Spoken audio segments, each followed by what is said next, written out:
Hi, I'm Jayson Manship, host of Authentic and Agentic, presented by TechPoint. Every week on this show, we break down what's happening in AI and what it means for how we work, lead, and live. Join me for a human-focused conversation that keeps you ahead of the curve. This is the Authentic and Agentic podcast on the IBJ Media Podcast Network.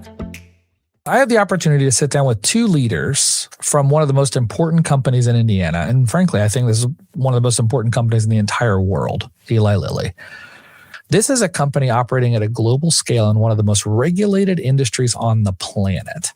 And they are navigating AI exceptionally. Now, I get it. All of us don't have Lilly-sized budgets. But I think we can learn from Lilly-sized thinking. And these two guys are here to share how they have built inside of Lilly using AI. Let's get into it. The decision was made at AI to lean into AI, to become an AI-forward company. What were some of the structural moves organizationally, technologically, culturally? I've talked to a lot of folks in a lot of companies. There's no easy button. You don't just click it and magically we're an AI company. So can you, Tim, talk a little bit about that? How did the team kind of think about this globally? So there were a number of things that we did, I think, to build the foundation for AI at Lilly. But if I had to really call out some of the most important ones, it would be three things. First, it would be experimentation. And just like we experiment with and we test new molecules for safety and efficacy through multiple phases of drug development, we are also now experimenting with AI technologies. We think about the phases a little bit differently, of course. We think about it as alpha, beta, early release, which is somewhat akin to a pilot, and then also general release. And I think the learning is it's important to test one's assumptions about the technology, what they do well, before you go to scale, before we deploy at scale. And believe it or not, the first 9 to 12 months of our AI journey was almost entirely about experimentation. Second area would be governance. We convened a group of senior leaders, including legal, ethics, and compliance, multiple functions, to monitor the external environment, to kind of understand what was happening in terms of regulation and compliance. And together, that helped to inform the development of safe policies and procedures for how we would use AI across the company. And then thirdly, big focus on education.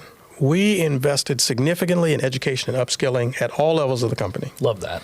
In fact, our CEO sponsored a very intensive AI education program for senior executives. We did this in partnership with Purdue University, the Daniel School of Business. And not only did our senior leaders learn about AI, they learned about leading in the AI economy. And they also had a capstone project. As senior leaders. As senior leaders. How fun. So they work with a tech buddy, and they had to propose a project that they would implement in their area. So this wasn't just an academic exercise. It actually required them to get hands-on to really understand it deeply and think about how they would apply it within their own area. So again, a number of things we did from a foundational perspective, but experimentation, governance, education AI is would changing be, I how think, work three of gets the more done, important and areas. organizations across Indiana are figuring out what comes next. TechPoint's Community Connect brings together employers, higher education leaders, and emerging talent to explore how AI is reshaping the workforce and creating new opportunities for innovation. Join us July 24th for conversations, working sessions, and networking focused on the future of work. Register at techpoint.org/communityconnect. Today, I had an awesome opportunity to sit down with Megan Sullivan and Adam Kronk from the Institute for Ethics and the Common Good at Notre Dame University. This is an organization inside the university that is studying AI ethics with a Christian Catholic worldview. Man, it is a super cool conversation. These are philosophers. These are people that are thinking about the hard things. And if you've tuned into this show at all, you have absolutely heard us talk about, we have some big problems ahead of us as a society, as individuals, as leaders, as parents, as business people. We have some big problems to solve. And tune in, listen in. I hope you love it. Right, and you can think about it, AI is everything. I mean, your toaster can have AI in it or whatever, but just the idea that AI or LLMs as a whole are really good at predicting things, right? And so I like an app that's going to predict how long it's going to take me to get to the grocery store and whether or not there's a cop on the route or whether or not I have the most efficient way to get there. And I also kind of like to see if I can beat the estimate because I'm a competitive person. And I anecdotally, as I was just like wholesale using Waze to go everywhere that I go, including places I know, my wife was saying, like, do you really need to use this? And you used to be like a person who really has a strong sense of direction, just like an innate sense of direction. And I was feeling that kind of go away a little bit. And then I read an article that they studied the hippocampus region of the brain of people who use GPS for wayfinding on a regular basis. And that part of their brain atrophies. It literally shrinks and gets smaller. And I remember having that was a pretty shocking moment for me. And I was like, I don't want my brain to get smaller. Just that sounds awful. I'd like my brain to be at least its current size, if not bigger. You want to make it significantly bigger. Yes. And so then, like, through that lens, I started thinking about, well, if it's faster for me to have ChatGPT write this email than me write this email, yeah, maybe I'm not as efficient, but do I really want to abdicate that cognitive ability? And if I do so for long enough, will my ability to read and write, which I really worked hard on acquiring and am proud of and feel like it's part of who I am, is that going to like inadvertently start going away?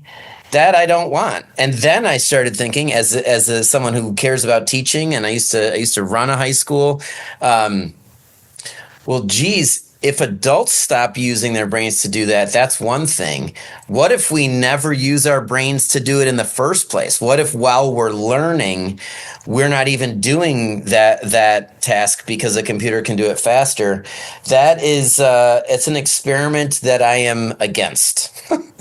We are pretty darn into virtue ethics. And the thing about virtue ethics is it's slow and hard. And the thing about a lot of technology is it's designed to make things fast and easy. And so, and everyone has experience with that. And it's like it's a constant decision of when is faster and easier a good, and when is it actually a detriment to whatever I'm trying to do with my life, whoever I'm trying to be, et cetera. If we're going to ask whether and how AI can be productively used in a given scenario, we have to first answer the question, to what end? What are we trying to achieve? What is the goal of this activity? Where can AI facilitate that? And where might it hinder it? At some point, I think there's a moment where human cognition does become eroded because we're outsourcing. I also have to believe that there's some level of like technological restraint, even if it's self-imposed, that probably adds value, right? Like that keeps you, I mean, why read a book or why learn to write if it just does it all for you? And so how are you thinking about those things? I'll circle back to start by saying it's this to what end question. So one analogy that I didn't come up with, but I shamelessly steal is, when you go to the weight room, I could lift a lot more weights with a forklift than my body. But if the point of going to the weight room is to make my body stronger, then if I drive a forklift in there and, lift thousands of pounds, okay, cool. You if the goal was to move the weight from one place to another, use a forklift. If the goal was to get stronger, probably don't. So I think that's one key element of this. The other one, and Megan alluded to this, is I believe a huge, one of the main, the locus of the moral risk here is in the anthropomorphization of the tool itself. It is in making it feel like I'm having a human interaction when I'm not. And goodness, these chat chatbots are very, very good. I mean, I actually know that this isn't a person on the other end, and I'm still really tempted to say please and thank you to it. When it returns some very useful answer. And so now think about this. When it comes to learning, and Megan alluded to, teaching a child to read.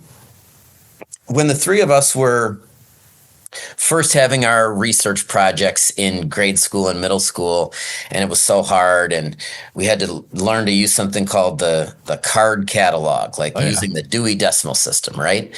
And that is undeniably, that's ed tech. That is a piece of educational technology. And what it did was make our research more efficient. Instead of go read every book in the library or open it and thumb through it, we knew which row to go down, which shelf to look on, and start.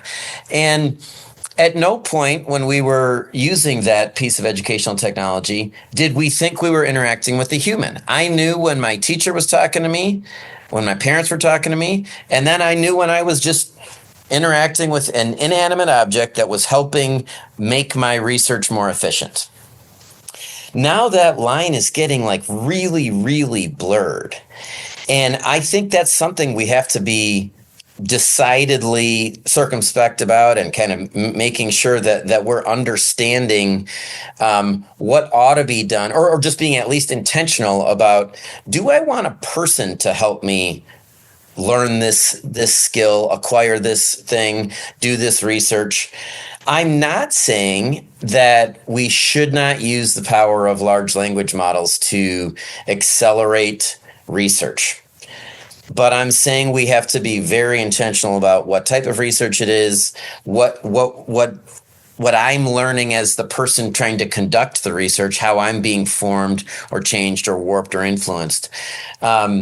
That I think is I'll say that I think a lot of the discernment on this is too simplistic. It's either yank the plug out of the wall and just go read books in the corner, or abdicate the whole process and let's just figure out how I can be as productive as possible. And there has to be. Well, it gets messy in the gray area. That's where we have to be. Everybody's talking about AI, but very few are actually executing. If your team is still experimenting with Copilot, you're already behind. Axia Technology Partners turns Microsoft AI into real business outcomes, and fast. Not prompts, not pilots. This is production-grade AI embedded into your workflows. As a Microsoft certified AI solutions provider, Axia TP delivers Microsoft E7, the full stack of security, identity, and AI, implemented, governed, and scaled. While others are testing ideas, Axia TP's clients are reducing costs, automating operations, and moving faster than their competitors. This isn't about trying AI, it's about operationalizing it, and now. If you're serious about results, not experiments, visit Axia Technology Partners and start executing. Visit www.axiatp.com. That's AXIATP.com to learn more. So today I'm joined by Dr. Katie Jenner. She is Indiana's Secretary of Education. In Indiana, this role is appointed by the governor and is responsible for helping oversee the state's education system. That's from K-12 through higher ed, and even kind of the workforce pipeline. It's not workforce development per se, but it's the pipeline getting people prepared. So she's really responsible for shaping academic standards, guiding policy, supporting schools and educators, and helping ensure students are prepared for what comes after school. And now she's helping lead the state in a moment where everything is shifting. So in education, AI is changing how we learn. The workforce is evolving literally overnight. The expectations for students and schools are being rewritten in real time. And so what an interesting time to have a conversation like this, to be in her role in her world. This is not just an education conversation, it's a workforce conversation. It's a parenting conversation, and I think it's a future of humanity conversation. You're really going to appreciate Dr. Jenner's perspective. She brings both conviction and practicality to a space that's very overwhelming to me, probably to most of you. So let's get into it. My conversation with Dr. Katie Jenner. So talk to me a little bit about the social media piece. I had a chance to interview amazing people at this organization at Notre Dame, the Institute for Ethics and the Common Good, who are studying AI ethics. And one thing they said that I've repeated multiple times, but man, I just cannot get over this, is that when they interviewed executives from Silicon Valley, the people that were building Facebook and Instagram and Twitter, the people that were building it wouldn't let their own children use those tools. Yes. Because they knew at its core it was not good for children. Right? Right. And when I asked them about AI, the people that are building OpenAI and Claude and these types of tools, they said it's the exact opposite. That parents see these as enablers, productivity enhancers, and they're starting to lean in places. So talk to me a little bit about like what went through or is going through the legal chain here as it relates to social media for kids. So we started session with a ban. Of all social media. Of all social media for any student 13 or under. Okay. We shifted in the middle of session to a 12 and under ban because again, our goal was to get it across the line to the House. After some conversation with some key senators, we knew that we needed to do some recalibrating, and then again, bring it back in the House side. So where we landed in the House, it was actually, I would say, a combination of conversations that the Senate has had over the past year or two on social media and what the House has had over the past a couple years on social media. And we just, as an educator, as a mom of teenagers, so passionate about protecting our kids from social media, we just had to figure out how did we thread the needle. And where we ended, I would say, is a starting point for the state. It's something that the state is absolutely going to have to keep their eye on, probably build upon over the years. But where we ended is any student under the age of 16, so 15 and under, has to have parental permission for any of the social media apps that are gross revenue over $1 billion. Okay, which is and most of the big ones, I would name them, but my team is advised that could set us up for a lawsuit in the state. We won't name any of these but folks. Hopefully parents and families and others who are listening can think of the top ones that teenagers love and are on for 3 hours a day scrolling. It should capture those. So not only parental permission across the board, but the second and just as important is getting the addictive features out. The dopamine hits, right? It is the dopamine hits. And I mentioned just a minute ago the 3 hours or more scrolling. And we actually, that is an Indiana data point that our middle school girls are spending over 3 hours a day scrolling. And you think about what are they missing? It goes back to that human skill development, the basics, communication, talking to others, making eye contact, working with others. If you're just scrolling, you just have dopamine hit after dopamine hit. It's not good for us. And that doesn't even touch on the dangers and the bullying and all the other challenges. That's exactly right. Yeah, and that's another, I'm glad you brought that up because I often forget to add that component in. Another piece of this law will not allow for any stranger, so not a person who is not on your child's friend list. No one outside of your child's friend list can do a private message to them, a private chat to them. That's great. But I do hope with this law that passed, it's a starting point.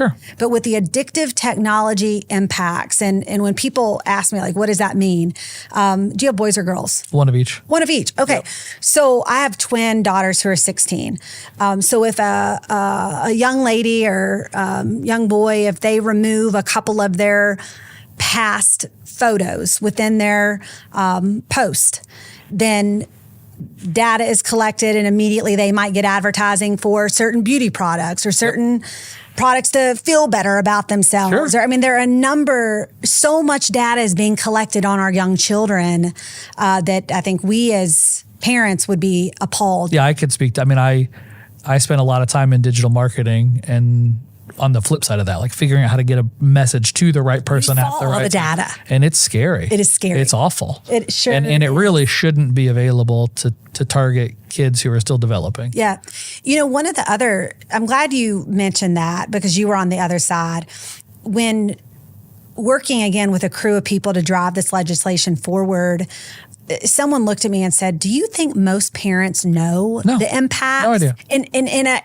We don't have that message out as much as we could and should quite yet. So hopefully this and other can be a start. AI is transforming every industry, and Indiana Wesleyan University is preparing professionals to lead that change.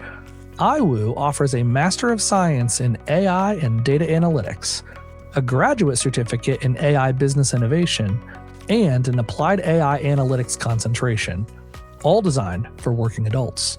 Flexible, online, Christ-centered, and grounded in biblical ethics. Discover how IWU can help you find the way forward. Visit indwest.edu.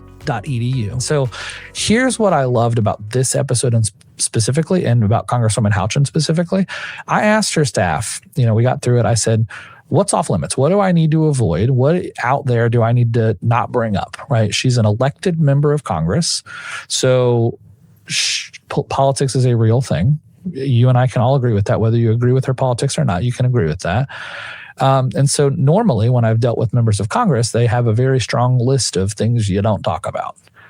And what I loved about it was her staff said, nothing's off limits. You can ask her anything. What? Congresswoman Houchin is fearless, guys. She genuinely wants to lean in and take on the hard issues. And regardless of your politics, she's exactly the kind of person you want representing you. We need leaders on both sides of an issue pushing to find the best solution. It takes that level of effort, that pressure, that push. And I am just really grateful for the Congresswoman, for her staff, for Chris at the IBJ, for helping make this interview happen there at the IBJ headquarters. Congresswoman Houchin is a star. She's going to do big things. She's already doing big things. And I'm just really grateful that she sat down with us to have this hard conversation about AI. I come to this issue mostly as a parent of used to be teenagers. Now my youngest is 16, almost 17. But I had to go through this social media, AI development as a parent of teenagers. And that gave me a perspective that I felt was important to weigh in legislatively. We have seen the AI chatbots directed at children in ways that, and even some adults, where these chatbots can become dangerous if the person on the other end of the chatbot believes they're talking to a real person, or believes that's relational or familial or a doctor or a therapist. And so we wanted to, with the AWARE Act, educate parents, teachers, work with stakeholders to put out some materials about what an unsafe chatbot might look like, and warnings for parents on how their children may or may not be interacting with those. There are some that have legitimate educational purposes, but some are dangerous. So we wanted to have a clear delineation of those things. But then the Safe Bots Act, it has some limitations and some regulation on how children can interact with AI chatbots, including time limits and notifications that it's not a companion, it's not a friend, it's not a relationship. But that's really important because they're getting better and better. And when I talk to ChatGPT or Gemini or Claude or these tools, it feels like I'm talking to a human. Yeah. And that's a little bit concerning, right? Because you're not talking to a human being. Yeah. But we have seen children interact with these that unfortunately have turned to suicide because some of the chatbots have encouraged, unregulated, have encouraged self-harm. So part of the platform is requiring that if you're going to have a chatbot, if the user starts to discuss self-harm, they will be directed either to a real person or resources. And even adults, we're going to require interruptions in their conversations to say, hey, FYI, I'm an AI. I'm not a real person. And if you are on, some of these chat bots currently and you're having those interactions, you will probably see, depending on some of the things that you might ask about, if you're asking for a cocktail recipe, you might see, here's some resources, or confirm your age. So we are slowly seeing some improvements, but we want to have some guardrails around it, which is why I did the first two bills, SafeBots and the Aware Act. Okay.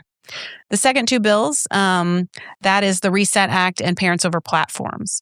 I came to this issue, as I said, as a parent. When my daughter was 13, she got Instagram, figured out how to hack around our parental controls. Sure, they're smart. We discovered over the summer that she was staying up all night on her phone.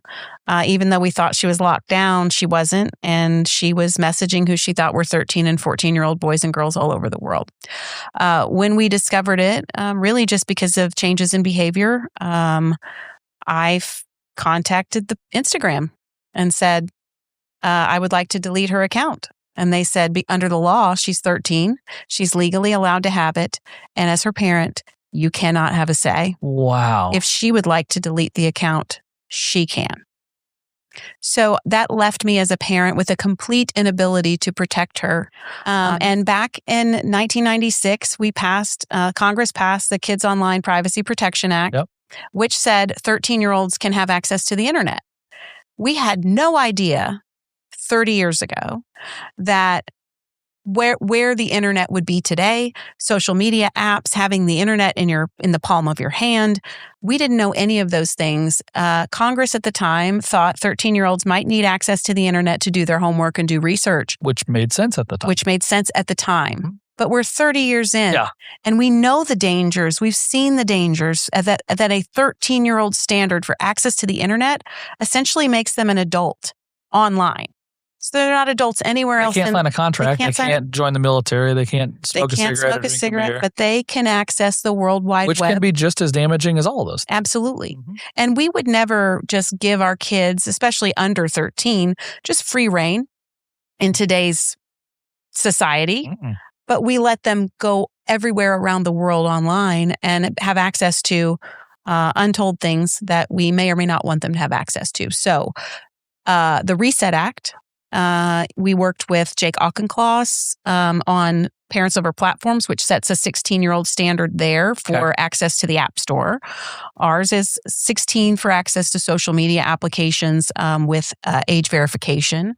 And it's really important, even at 16, if we set the standard at 16 and your child is 15 or 16 and they get into negative behavior as a result of access and interaction with social media, even if we set the standard at 16, they're still going to be able to do what my 13-year-old was able to do, and we may or may not be able to control that. But at least a child is more mature. Yeah. We know that 15-year-old boys are the most likely to commit suicide based on their interactions with social media platforms. So the idea that even today there are bills out there that are being championed, that Instagram is advertising that, we won't let kids under 13 have access to Instagram. They already don't let children under 13 have access to Instagram, but there's no age verification. Well, they're trying to codify that age. They want to codify 13. Yeah. So when folks brought the idea to me to sponsor a bill that sets the age limit at 13 in 2026, 30 years after COPPA, I looked at that and said, there's no way we can do that. We've learned some things since We might have learned something since then, and we should have a standard of at least 16. And so I have been fighting vigorously to help my colleagues in the House understand on both sides of the aisle the importance for a 16-year-old standard. I've had too many parents come in my office in Washington and contact the office and visit us in the district to say, to tell us about tragic things that have happened to their kids because of interactions with these platforms. And parents today, despite some arguments where people say, well, the parents should control this, we are totally outmatched with the technology. We have the complete inability to protect our kids without a bill like the Reset Act.